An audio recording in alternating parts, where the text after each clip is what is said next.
Mais nous savons quand même quand nous bâtissons cette foi, il y a des freins. Il y a beaucoup de freins à notre foi. La Bible nous parle des freins. Et nous devons tenir compte de ces choses. Nous avons vu comment Pierre, avec toute sa dextérité, c'est pas qu'il n'avait pas la foi. Il croyait en Jésus, il marchait avec lui, il avait tout accepté. Alléluia. À la barque, son Seigneur Jésus lui dit, viens. C'est même lui qui a demandé. Mais si tu sais, c'est vraiment toi, Rabouni, dis que je marche sur les eaux. Parce qu'il savait que son Seigneur était capable de faire marcher dans les eaux, non? Il dit, mais viens. Il sort là gaillardement, avec toute sa dextérité. Vous savez, Pierre, c'était quelqu'un toute dextérité là. Il commence même à marcher. Mais écoutez ce que la parole de Dieu dit. Ensuite, son regard s'est commencé à se tourner. Il vit qu'il y avait du vent. Mon ami, voilà Christ devant toi. Tes yeux cherchent quoi à côté. Il vit qu'il y avait du vent et ça soufflait fort. Il veut les battre. Tout de suite, il est devenu un humain. Simon, non, tu as demandé. Il est devenu Simon. C'est-à-dire, nous tous, au milieu de la mer, on agit comme ça. On va se noyer. Ma part est finie aujourd'hui. Je vous assure, on était au Niger. J'ai fait ma texte. On devait traverser le Nil. Les gens ont pris la grosse chaloupe. Toute la famille était là. N'est-ce pas votre soeur là? Moi, c'est la pirogue. Parce que nous, là. Je vous assure. Et puis, je me disais, il faut aussi donner de l'argent à ceux-ci. Je suis entrée dans la pirogue. Au début, elle m'avait l'air grande. C'est une longue pirogue. Elle m'avait l'air costaud et tout. Je me suis assise. J'ai dit à ma cousine, on n'est pas là. Ma soeur, moi, je suis dans la pirogue. Moi, je suis assise. Il y avait un pagayeur devant, un pagayeur derrière. On commence. Et ce n'est pas la pagaie, c'est un long bois. Chacun avait un long bois. Je vous parle du fleuve Niger. Un fleuve qui traverse 4 pays. Nous, moi, je me tenais de ce côté et on voyait la rive de l'autre côté. Petite aventure. Voilà.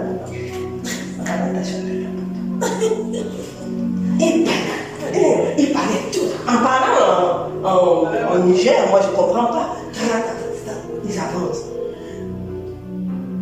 La fois où on devait rentrer là-bas, nous, moi, je croyais qu'on allait couper comme ça pour partir. Ils partent je dis, un pas. Et au milieu de cela, il y avait comme des herbes, morceaux. Ils partent jusque-là et ils tournent. Voilà. Plus on avançait dans l'eau, plus je voyais des phoques qui faisaient. Et quand j'étais assis dans l'eau, la pirogue avait l'eau 2 mm sur le bord de la pirogue. Et plus on avançait, le courant, c'est-à-dire je regarde l'eau, le courant qui passait. J'ai dit, Rose, tu fais quoi? J'ai dit, Rose, tu fais quoi ici? Et eux-mêmes, ils étaient dans une conversation à deux. Et là, tu sentais l'effort qu'ils mettaient pour tourner la pirogue. Mais comme des experts, hein? Mais seulement, j'étais au milieu du coron. L'eau-ci. Il y a les phacochères, il y a les hippopotames. Ici, le Dieu là, c'est l'hippopotame. Tu fais quoi dans son eau? J'ai tout dit. Je vous assure, mes frères, j'étais pétrifié dans moi. J'étais déjà, le parler en anglais fini. J'étais comme ça. Seigneur Dieu, pas maintenant. Pas maintenant. Pas maintenant. Et ils ont jusqu'à ils ont fait le et avant de repartir comme ça. Quand on est sorti, quand j'ai ouvert les yeux quand j'ai senti que la force là était terminée. Est-ce qu'eux ils avaient un problème? Ils faisaient ça tous les jours. Ça je n'ai plus rien dit jusqu'à descendre du bateau. Tout le reste du voyage, je me parlais. Mes frères, je vous assure. Donc on peut comprendre Pierre, n'est-ce pas? Mais Dieu nous dit, regardez à moi. Ne regardez pas à ces choses. Mais c'est pas Dieu qui m'avait envoyé par la pub. Ça, c'était mon défi personnel. Mais viens, marche donc. Amen. Et c'est ça, ces points-là, que Dieu parle de petite foi et Dieu parle de hommes de peu de foi. Amen. Parce que les petites foi, les petites foi s'intéressent encore et sont inquiets pour des petites choses que Dieu a déjà accomplies. Yes. Les hommes de peu de foi, ce sont des personnes qui sont encore en plein de doute, d'hésitation. Alléluia. Malgré que la parole dit ceci. Amen. Ils ont peur, ils laissent encore la peur les gagner, les frayeurs les gagner. Et Jésus dit, vous êtes peu de foi. Ils n'ont pas de conviction. Et ce sont c'est-à-dire que toutes ces qualités-là s'attachent à notre ressenti, à ce que nos sens saisissent, à ce que nos yeux voient, nos oreilles entendent, le bruit, vous savez que tant qu'il y a un djoundjou, tant que le djoundjou n'en fait pas, l'enfant ne fuit pas. C'est tellement circonstancié, mais c'est comme ça. Donc, les premiers freins, c'est notre ressenti. C'est la perception que nous avons c'est la place que nous laissons à notre chair, à nos émotions, à nos sentiments, à nos ressentis. Pour prendre. Ça freine notre conviction, ça freine notre foi. Alléluia. Et c'est cette chose comme ça que nous devons combattre. Vraiment, quand nous prions, nous devons combattre la peur en nous, la frayeur, toutes ces choses-là. Nous devons chasser le doute. Alléluia. Voilà. Parce que commander à notre esprit, vraiment de commander à notre corps de se maîtriser. Amen. Parce que le doute, dans le doute, c'est une remise en question. Mais le terme grec dit distazo. Le doute, c'est ce qui te fait abandonner. Une fois que tu as douté, tu as déjà décroché. C'est ça. Tu décroches. Tu désertes. Tu te retires. Le doute vient séparer la connexion. Amen. Et les angoisses et les stupeurs envahissent notre circonstance. Amen. Et les hésitations, ce sont les pensées, ce sont les forteresses de pensée. Quand tu hésites, c'est quand tu mets deux choses en balance. Tu commences à comparer, tu commences à argumenter avec ta tête, tu commences à machin, etc. Et toutes ces choses-là, ça te décroche de la foi. Ça fait reculer ta foi. Amen. Donc nous devons vraiment prier pour que le Saint-Esprit vraiment nous aide en tant qu'hommes, retrécisse la part humaine en nous, Saint-Esprit de Dieu. Fais grandir notre part spirituelle. L'homme spirituel en nous doit croître, alléluia, et s'exprimer pleinement sous ton contrôle, ô Esprit de Dieu, amen, afin que nous puissions transcender de toutes ces choses. Mais il y a un frein particulier, c'est l'incrédulité. C'est un frein de toute une autre nature. Parfois on pense qu'on sait il s'agit de quoi. On sait c'est quoi l'incrédulité. Mais vraiment, écoutons aujourd'hui c'est quoi l'incrédulité. L'incrédulité, ce n'est pas l'opposé de la foi. Ce n'est pas que quand tu es incrédule, tu n'as pas la foi. L'incrédulité peut cohabiter avec la foi. Est-ce qu'on comprend? Tu peux être chargé de foi, mais à un moment donné, tu es incrédule. Donc, ne prenons pas l'incrédulité, comme on peut dire, c'est l'absence de foi, c'est le non-foi, etc. Ou l'absence en confiance en Dieu, en fidélité en Dieu. Non, ça peut coexister.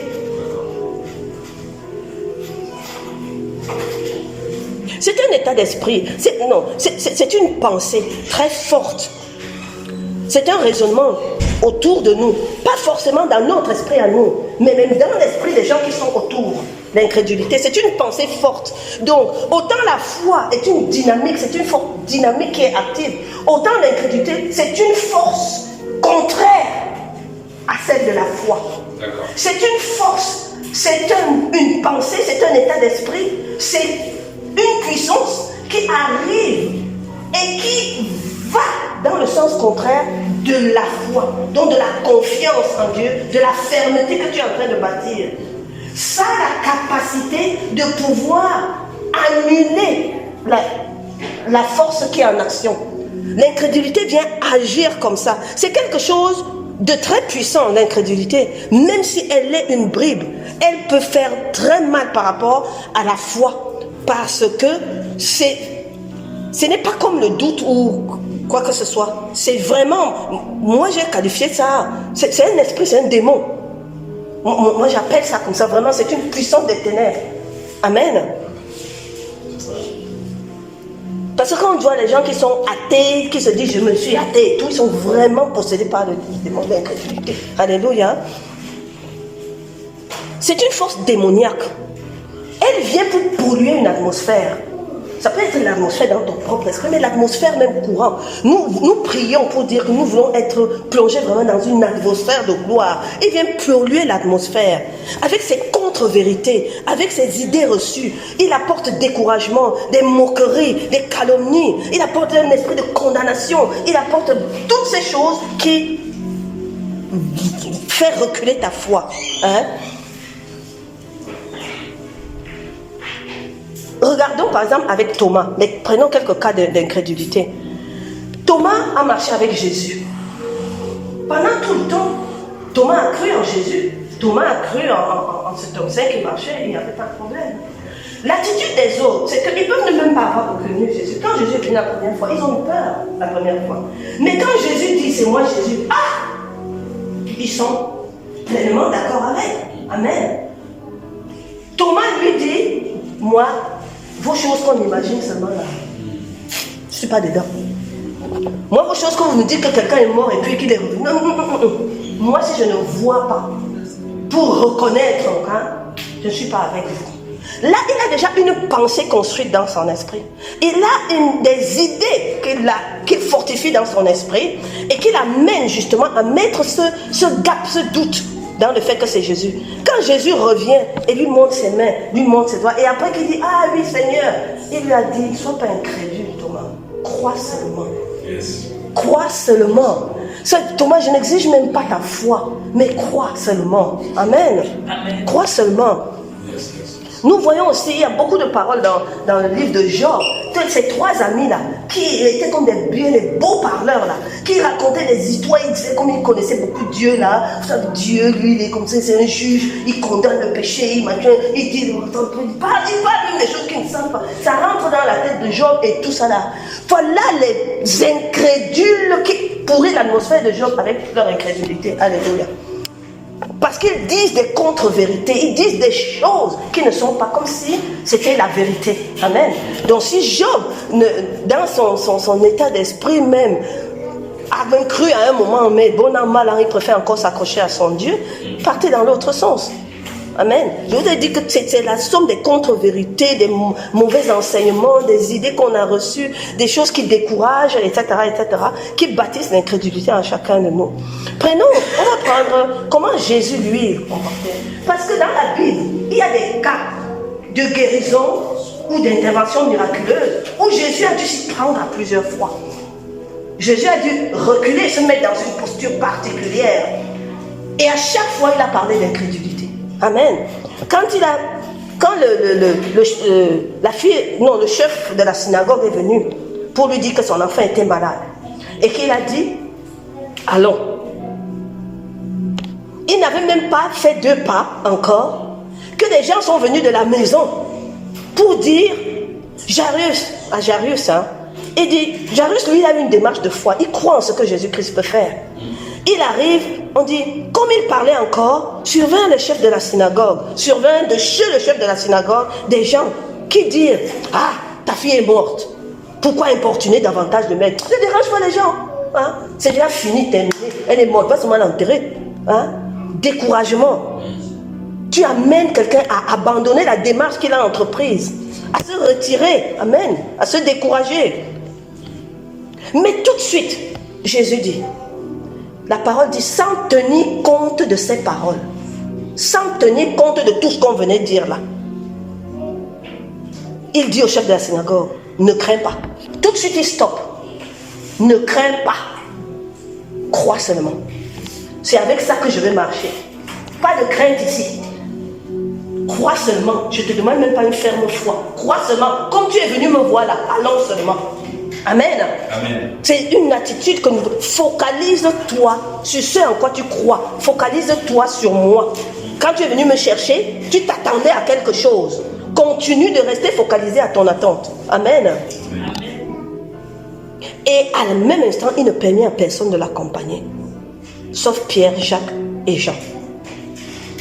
Donc il limitait déjà les faisceaux d'incrédulité. Parce qu'il était dans une foule. Il venait de guérir la femme à la perte de sang.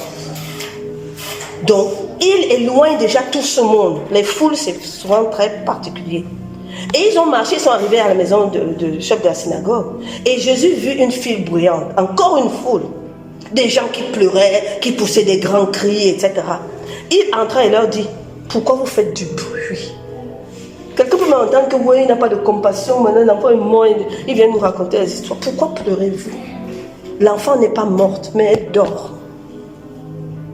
C'est-à-dire Jésus est obligé d'exprimer sa foi convaincue pour dominer sur cette atmosphère qu'il voit. Il la proclame. Elle n'est pas morte, elle dort. Amen. Ils se moquèrent de lui. Maman, celui-là, elle est morte jusqu'à. Elle n'aime rien faire. Il a fait sortir tout le monde. La parole dit, ayant fait sortir tout le monde, il prit avec lui le père, la mère de l'enfant et ceux qui l'avaient accompagné.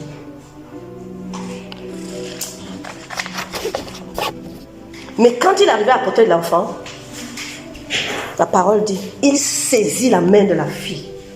Il saisit la main de l'enfant. Ce n'est pas la première résurrection de Jésus, mais je veux que vous notez. Quand il est allé ressusciter Lazare, il n'a pas touché Lazare. Il n'a rien dit. Il est entré, il a parlé à son père. Il a dit, Jésus, sors, Lazare, sors. Parce que tu crées une foule là derrière, mon père n'est pas glorifié. Lève-toi. On dit avec la synagogue qu'il entre, après avoir fait tout ça, il saisit la main de la fille. Le terme saisir qui est là, c'est tenir avec fermeté, avec autorité, en vue de posséder ou d'exercer un pouvoir souverain. Là, il y avait combat, là, il y avait match. Jésus, sa foi suffisait, mais il a fallu le contact pour encore que la puissance du Saint-Esprit ne rate pas et transcende l'incrédulité qui régnait. Alléluia. Ça n'a rien à voir avec le fait que l'enfant était mort et tout. Elle était déjà morte et tu l'as ressuscité plein d'enfants. Ça a à voir avec la force contraire qu'il exerçait dans le champ. Et il envoie la main, il saisit. Et il dit avec Octave, Talita Koumi, jeune fille, lève-toi, je te le dis. Même dans l'ordonnance, il a changé le tempo, il a changé de niveau. Amen. Amen. Et il leur adressa des recommandations. Ne dites pas aux gens qui sont... Les gens sont dehors, hein. Il dit aux parents, vous ne leur dites pas qu'elle est réveillée. Parce que la force d'incrédulité là était capable encore d'agir dans le rétablissement de l'enfant. Cette force était capable d'agir. Vous ne leur dites pas, vous ne dites rien. On a fait l'effet d'enfant, donnez-lui à manger. C'est-à-dire il faut que cet enfant reprenne d'abord des forces, reprenne que toute la vie la rentre pleinement en elle. Alléluia. Vous n'avez pas à le dire. Ça ne concerne pas ces gens-là. L'incrédulité, c'est une...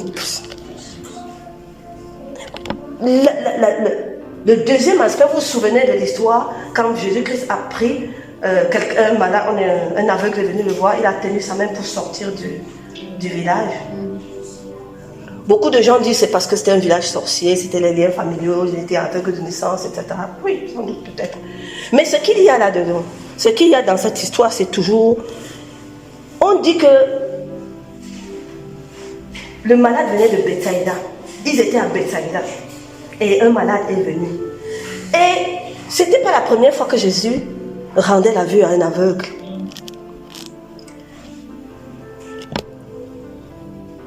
Jésus dit à l'aveugle, on amenait un aveugle de Jésus et on le supplia de le toucher.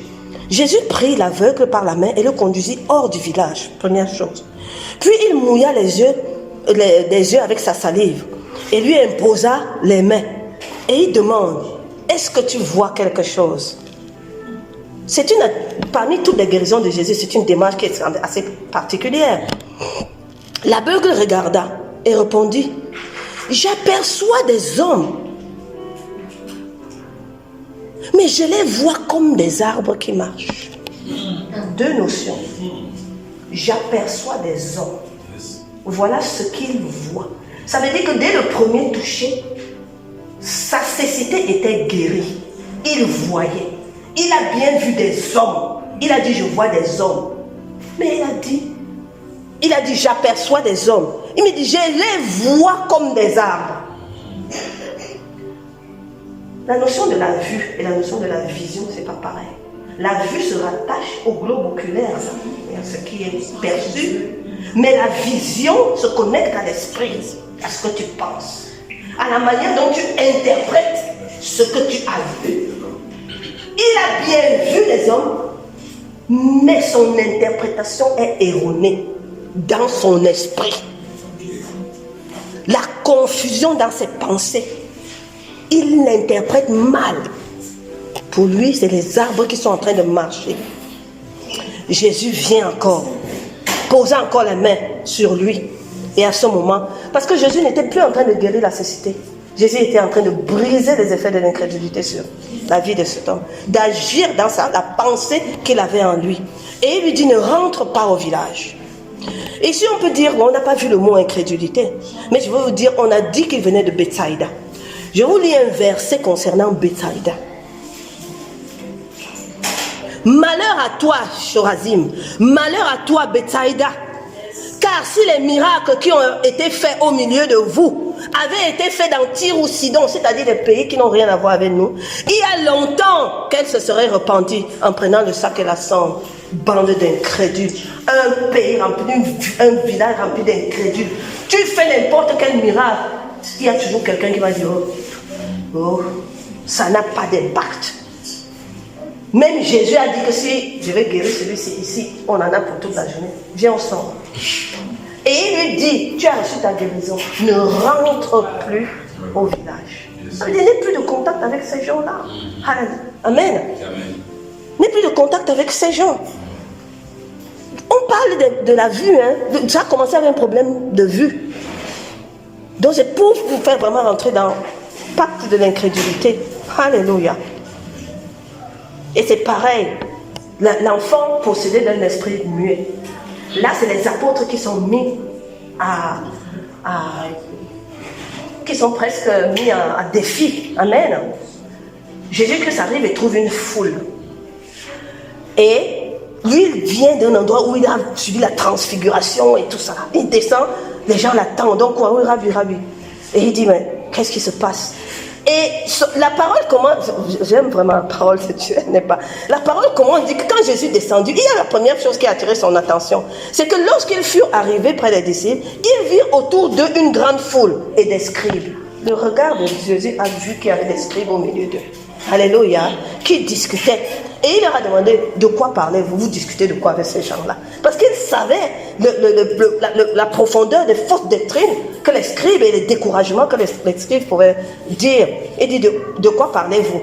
Et un homme sorti de la foule et courut, Maître, j'ai amené auprès de toi mon fils, qui est possédé d'un esprit muet. Il a expliqué un peu comment ça fonctionnait. Il dit, j'ai prié tes disciples de chasser l'esprit. Et ils n'ont pas pu. Ça, c'est déjà la souillure générale dans la foule. Donc, tu es déjà en train de condamner les apôtres. Tu es déjà en train de dévaloriser, en fait, et en présence des scribes, le travail de mes apôtres. Et ça a un peu titillé Jésus, moi, je trouve, parce qu'il dit, race d'incrédules, leur dit Jésus, jusqu'à quand serai-je avec vous? Jusqu'à quand est-ce que je vais vous supporter? Mais le point d'interrogation, s'adresse-t-il aux apôtres? S'adresse-t-il à la foule? S'adresse-t-il aux démons qui et tout ça? Mais s'il s'adresse aux démons, il ne dit pas race d'incrédules. Toutes ces personnes-là et c'est tous ceux qui amènent l'incrédulité dans l'esprit des gens. Alléluia. Mais ces apôtres, y compris, parce que même ces apôtres également ont subi cet effet d'incrédulité. Amen. Parce que Beaucoup de gens prennent ce passage et disent que non, il y a des démons vraiment costauds. Ça n'a rien à voir avec la force du démon. Les versets plus haut, on a dit que quand Jésus a envoyé ses disciples, il leur donna le pouvoir de chasser tous les démons. Il n'a pas laissé une catégorie à côté. Tous les démons, ça veut dire qu'ils étaient capables de chasser le démon. Mais, amenez-moi cet enfant. On lui amenait l'enfant. Aussitôt, l'esprit se met à s'agiter. Jésus demanda au Père, combien y a-t-il de temps que ça arrive? Il dit, depuis son enfance. Et il répondit, et souvent, il le saisit, il le jette et pour périr. Mais, écoutez la question du Père. Mais il est venu à Jésus, parce que les apôtres n'avaient pas vu. Il dit, mais si tu peux quelque chose. Mais vraiment, si tu peux quelque chose, viens à notre secours. Fais quelque chose. Si tu peux. Regardez le doute qu'il émet même déjà en la personne de Christ. Si tu peux quelque chose. Et Jésus lui dit, si je peux, tout est possible à celui qui croit. Amen. Et il lui dit, tout est possible à celui qui croit. Aussitôt le père de l'enfant s'écria, je crois. Viens au secours de mon incrédulité. Ça veut dire qu'il reconnaît lui-même qu'il est incrédule. Et la parole continue en disant, aussitôt, le père de l'enfant s'écria, Jésus, voyant accourir la foule, écoutez bien, il n'a pas menacé l'esprit impur et lui dit, esprit muet et sûr, je te l'ordonne, sors de cet enfant et n'y rentre plus. Il a dit, il vit accourir la foule. Il dit, non, dès que je finis ici, avec l'esprit là qu'on en parle. Parce que la foule là qui arrive, ce n'est même plus seulement le niveau du Père, c'est là le niveau de tout le monde. C'est encore un niveau plus élevé d'incrédulité qui arrive. Surtout qu'il y avait qui au milieu de la foule? Les scribes. Amen. Amen. Le problème qu'il y a là, ce qui a dépassé les apôtres, je vous rappelle que c'était les autres apôtres, pas ceux avec qui il partait tout le temps. Parce que lui, il était avec Jacques, Jean et Paul. Donc les autres apôtres, on peut dire peut-être moi, non, les apôtres guérissaient. Mais il y avait une dimension peut-être à laquelle il n'avait pas encore été exposé. Il ne la connaissait pas, il ne la maîtrisait pas. C'était l'atmosphère incrédule. C'était la puissance de l'incrédulité. Donc, ils n'ont pas géré l'incrédulité à ce niveau-là.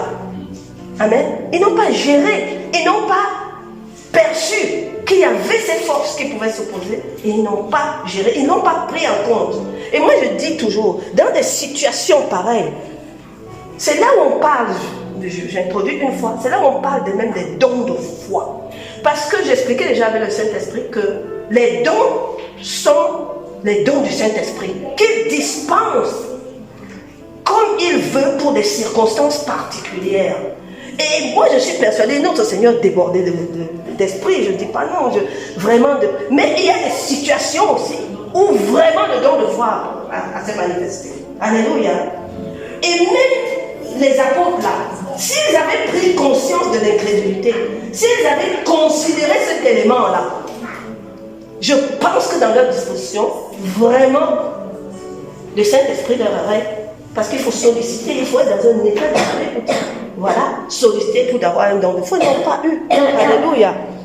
Donc, ce don de foi, comme le don de guérison, le don de miracle, c'est vraiment des puissances surnaturelles qui sont déversées pour upgrader un peu ta foi. Et cette foi-là, c'est pour vaincre, c'est pour briser les résistances, vraiment, comme les puissances d'incrédulité, afin que une situation soit retournée pour acquérir une victoire au nom du Seigneur Jésus. Alléluia. Donc, ce don de foi-là, ils ont loupé ça, les disciples. Et l'esprit, ils n'ont pas agi en tenant compte de ça. Mais l'incrédulité a presque annihilé la foi qui devait, pas le Saint-Esprit, leur foi qui devait servir de canal, c'est descendu, mais ça n'a pas atteint l'enfant. Parce qu'ils n'ont pas tenu compte de l'incrédulité ambiante. Amen. Oh, gloire à Dieu, papa. Merci pour ça. Merci parce que tu nous enseignes. Merci parce que tu nous remplis. Amen. Merci parce que vraiment tu nous dotes de capacités surnaturelles. Aide-nous à avoir comme ça de l'audace, même la témérité dans des situations. Amen. Donne-nous de pouvoir affermir notre foi et de pouvoir vraiment contrecarrer tous les freins à la manifestation de cette foi au-devant de nous, tant pour nous-mêmes que dans le cadre du ministère au nom de Jésus. Amen.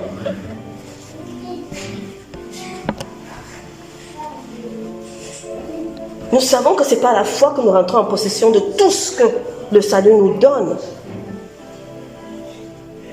Et si nous voulons avoir une foi affermie qui saisisse nos promesses, étudions la parole de Dieu. Lisons, écoutons, méditons, pratiquons-la. Alléluia. La parole de Dieu, vraiment, c'est le vecteur puissant pour notre possession, pour que nous puissions vraiment être des héritiers qui jouissent de leur héritage. Amen. Pour que cette guérison divine, vraiment, soit notre quotidien au nom puissant de Jésus. Alléluia. Gloire à Dieu. Vraiment. Je veux prier pour clôturer. C'était le dernier message de cette série. Le Saint-Esprit nous donnera l'opportunité de peut-être pouvoir parler encore des différents points si c'est nécessaire. Mais merci, Père. Merci vraiment pour ce boulevard que tu nous as fait arpenter, parce que tu nous amènes à destination au nom de Jésus. Puisse désormais, ô Père éternel, la guérison être divine, être une réalité dans nos vies. Alléluia. Que nous soyons nous-mêmes acteurs pour nos propres vies, mais Seigneur, que nous puissions aussi porter cette guérison divine au travers des ministères, Papa, que tu nous donnes en Christ, au nom puissant de Jésus. Ô Saint-Esprit de Dieu, toi qui possèdes ces dons, toi qui les aie un regard sur nous, alléluia, et vraiment agis et complète-nous chaque fois que ça sera nécessaire au nom de Jésus. Je rends grâce pour cette série message sur l'alliance divine de guérison. Nous avons la certitude, ô Père, d'avoir reçu l'équipement nécessaire pour vaincre les situations de maladie, pour nous-mêmes, mais aussi pour l'exercice du ministère. Que par ton esprit puissant, Père, tu répandes cette grâce de guérison divine sur tous ceux et celles qui écouteront ces messages à travers les ondes, les réseaux, Papa Seigneur Dieu Père Tout-Puissant, de diffusion au nom de Jésus. Merci Père pour le repas solide et délicieux dont tu nous as nourris, Père éternel, et que tu vas encore nous nourrir tout le long de cette année. Merci pour les pas de géant que tu nous as fait certainement accomplir dans l'avancement du ministère de Christ notre Seigneur et pour l'accomplissement de tes desseins au nom de Jésus. Merci pour l'œuvre de ton Esprit Saint qui ajuste notre positionnement en Christ, notre Rédempteur, et nous maintient dans l'alignement de ton trône de gloire au nom de Jésus. Je veux rendre grâce, Papa, Seigneur, de ce que tu as fait les uns comme et les autres comme, pour œuvrer dans ton ministère en vue de perfectionner les saints et d'édifier ton Église. À ta suite, Dieu le Saint. Et sous la conduite de ton esprit, les apôtres, Pierre, Paul, Jean et les autres, tes disciples, Papa Seigneur, jusqu'à ce jour, ont payé et continuent à payer le prix de leur fidélité, de leur disposition, de leur soumission au Saint-Esprit pour contribuer à l'édification de l'Église. Donc, à l'instar de tout ça, à l'instar de Mission en Christ Héritage du Royaume, du site héritage du Royaume.org, tous les ministères et les ministres qui ont par leurs travaux et les ressources fourni les informations qui, sous la conduite et l'inspiration du Saint-Esprit, ont contribué au perfectionnement de ces enseignements. Je vais parler, Papa, de ta servante Audrey Mac, de John G. Lake, de Shiloh Tabernacle, de MCI avec tous ces outils, de tous les sites des éditions bibliques, Papa Seigneur, qui nous informent, qui nous donnent, Papa Seigneur, de ce qu'ils ont préparé d'avance au Père éternel. Fire and Light for All Nations, Papa Seigneur, YouTube et tous les autres. Oh, Papa, je les place devant ta face et sur chacun d'eux, ton saint nom, afin que tu les bénisses grandement, Papa, dans leur vie et dans leur ministère. Au nom de Jésus, que ton règne vienne, Père, et que seule ta volonté se fasse dans toute vie, sur la terre comme dans les cieux. Au nom de Jésus, que toute la gloire te revienne, Papa, en toutes circonstances et éternellement au nom de Jésus. Amen.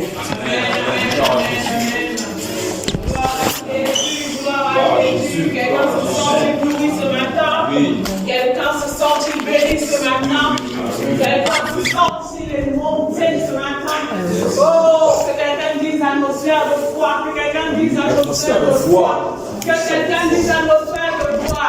Oh, ce matin, nous avons été nourris. Ce matin, nous sommes montés encore. Ce matin, nous avons fait une rencontre particulière avec le Père.